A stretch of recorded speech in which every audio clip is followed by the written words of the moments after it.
Thomas Michael Lane III, mais conhecido como T.J. Lane, nasceu em 19 de setembro de 1994, na vila de Chardon, em Ohio, Estados Unidos. Filho de Thomas Michael Lane Jr. e Sarah Nolan, o garoto teve uma infância conturbada desde os seus primeiros anos.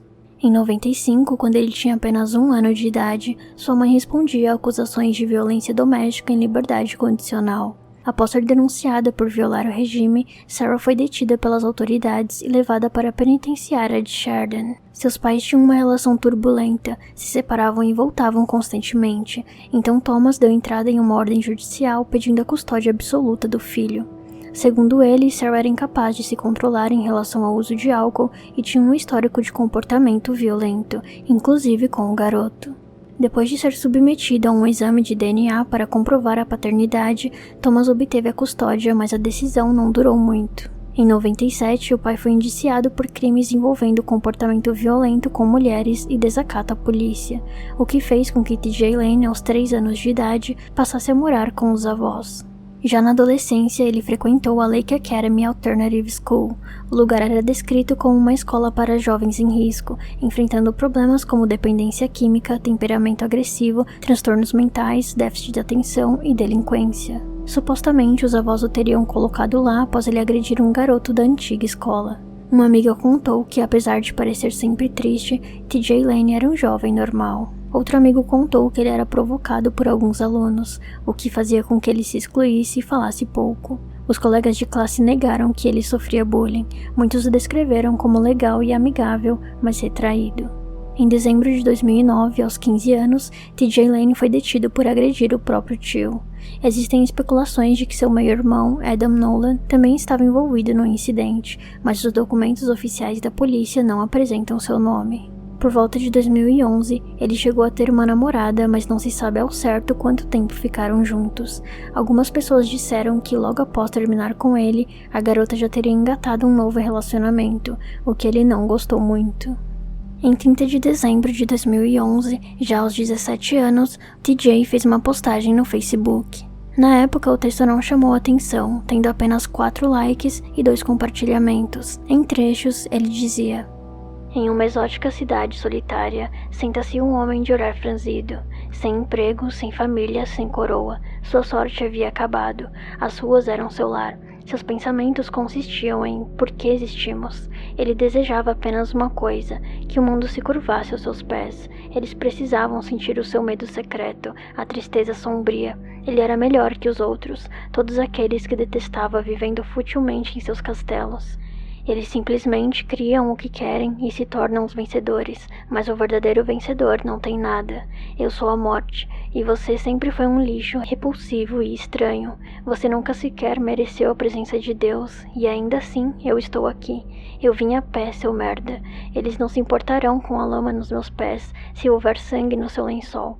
Agora sinta a morte, não apenas zombando de você, não apenas perseguindo você, mas dentro de você. Se contorça, se sinta inferior à minha força, convulsione na peste que é a minha foice. Morram todos vocês." Pouco depois, em 20 de janeiro de 2012, ele respondeu à própria postagem agradecendo: "Muito obrigada a todos que curtiram isso, eu mesmo escrevi na aula um dia." 2 meses após a postagem, em 27 de fevereiro de 2012, TJ Lane invadiu a Chardon High School e por volta das 7h30 da manhã abriu fogo contra um grupo de estudantes no refeitório. De uma das salas, quando se preparava para começar a aula, o professor de matemática Joe Ritchie ouviu os tiros e ordenou que os estudantes permanecessem trancados ali. Pouco depois, eles ouviram Nicholas Wolzak agonizando no corredor. O professor o colocou para dentro da sala e realizou os primeiros socorros. Segundo testemunhas, TJ Lane portava uma pistola calibre 22, com a qual disparou cerca de 10 cartuchos de munição. As câmeras de segurança mostraram 4 garotos serem atingidos no refeitório, que estava lotado. Em seguida, enquanto caminhava pelos corredores, TJ disparou em pelo menos mais 2 estudantes, até ser parado pelo treinador de futebol Frank Hall, que o confrontou e conseguiu expulsá-lo. Logo depois, ele foi preso pela polícia. Os tiros acertaram Daniel Parmeter e Demetrius Healy, ambos de 16 anos, e Russell King Jr., de 17 anos. Os 3 chegaram ao hospital com vida, mas não resistiram. Nate Muller, de 16 anos, Nicholas Wolzak, de 17, e Joy Rickers, de 18, também foram atingidos, mas sobreviveram, totalizando 3 vítimas fatais e 3 feridos. TJ Lane não frequentava a Chardon High School, mas o ônibus que pegava até sua escola passava pela região. Já sua irmã, Sadie Lane, era estudante da Chardon e estava no local durante o atentado. Mais tarde, testemunhas relataram que o atirador vestiu uma camiseta com a palavra killer, assassino, quando tudo aconteceu. No dia do atentado, por se tratar de um menor de idade, a polícia não divulgou os dados do atirador. Pouco depois, o juiz Timothy Grandel autorizou a divulgação de imagens e informações pessoais de TJ à imprensa. Em 1º de março de 2012, ele recebeu formalmente 3 acusações de assassinato agravado, 2 tentativas de homicídio agravado e 1 de agressão criminosa. Várias audiências aconteceram enquanto a justiça definia se o réu seria julgado como menor ou adulto, e sua defesa o declarava inocente de todos os crimes. Em 26 de fevereiro de 2013, enquanto aguardava o processo no Centro de Detenção Juvenil do Condado de Portage de Aga, TJ Lane finalmente se declarou culpado. Em 19 de março de 2013, ele foi julgado como adulto, reconheceu a autoria dos crimes e foi sentenciado a 3 penas de prisão perpétua sem chance de liberdade condicional. Sua frieza no tribunal surpreendeu a todos. Ele não demonstrava vergonha ou arrependimento pelo que havia feito. Logo depois de ouvir sua sentença, desabotoou a camisa que vestia e exibiu uma camiseta com a palavra killer, similar à que vestia no dia do atentado.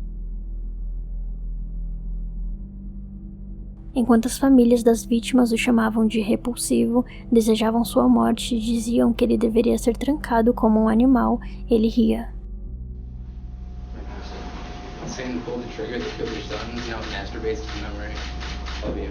Algumas pessoas na galeria choraram após a atitude de TJ.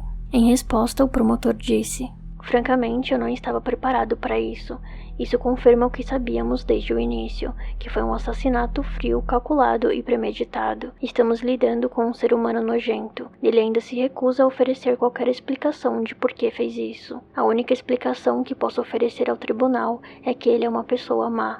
A mãe de Daniel, uma das vítimas, disse a TJ Lane: "Você não merece ser chamado de humano.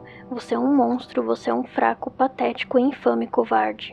Apesar da postura do atirador durante o julgamento, o xerife do condado de Geauga, que o prendeu no dia do atentado, divulgou à imprensa que eles teriam conversado. Segundo ele, TJ não se considerava suicida ou deprimido, apenas não entendia a si mesmo. Além disso, o garoto teria dito ao xerife que mirou na cabeça dos estudantes para que suas mortes fossem rápidas e sofressem menos. Na saída do tribunal, Sadie Lane também conversou com a imprensa e disse que o irmão que conhecia e o que estava vendo ali eram 2 pessoas diferentes. TJ Lane foi levado do tribunal direto para a prisão, onde ficaria para o resto da vida. Ele conseguiu evitar a pena de morte por ser menor de 18 anos quando cometeu os crimes. Segundo alguns policiais da instituição correcional Ellen Oakwood, local onde TJ Lane cumpria sua pena em 2014, ele comumente demonstrava mau comportamento, se recusando a seguir algumas regras de convivência do local. Em 11 de setembro do mesmo ano, TJ e mais 2 detentos, Lindsay Bruce, de 33 anos, e Clifford Opera, de 45, improvisaram uma escada e escaparam da prisão pulando o muro. Lindsay foi rapidamente capturado em poucas horas, enquanto TJ e Clifford seguiram rumo à floresta e tentaram se esconder. Enquanto a polícia buscava por eles, os moradores da região foram aconselhados a trancarem as portas e ficarem alertas a qualquer movimentação estranha, pois se tratavam de 2 fugitivos potencialmente armados e perigosos. A Chardon High School foi imediatamente fechada. A mãe de Daniel Parmeter, uma das vítimas do atentado, reagiu à fuga. Ela disse: "Estou com nojo do que aconteceu. Estou extremamente assustada e em pânico. Não consigo acreditar." Às 13h20 do dia seguinte, TJ Lane foi capturado nos arredores da floresta. Por volta das 16 horas, Clifford também foi capturado. Mais tarde, os 3 detentos foram transferidos para uma prisão de segurança máxima em Youngstown, também em Ohio.